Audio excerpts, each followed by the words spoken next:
അസ്സലാമു മുഹിബ്ബീങ്ങളെ, എന്തൊക്കെ റാഹത്തല്ലേ.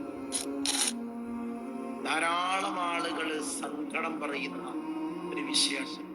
മനസ്സിനൊരു സമാധാനമില്ല. നമ്മൾ എപ്പോഴും ടെൻഷനും വിഷമങ്ങളാണ്.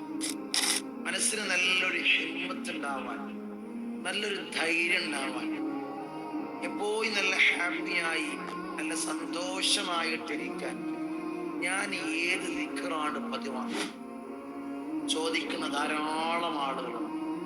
അവർക്കൊക്കെ ചൊല്ലാൻ പറ്റിയ ഒരു അത്ഭുതകരമായിട്ടുള്ളൊരു ദിക്ർ, അല്ലാഹുമ്മ ഇന്നി അസ്അലുക നഫ്സൻ ബിക മുത്മഇന്ന. ഈ ഒരു ദിക്ർ എന്നും പ്രഭാതത്തിൽ സുബഹിസ്കാരം കഴിഞ്ഞ് 70 പ്രാവശ്യം നീ ചൊല്ലിയാൽ അന്നത്തെ ദിവസത്തിൽ ഒരു ടെൻഷനും നിനക്കുണ്ടാവില്ല. അന്നത്തെ ദിവസത്തിൽ ഒരു പ്രയാസവും എനിക്കുണ്ടാവില്ല.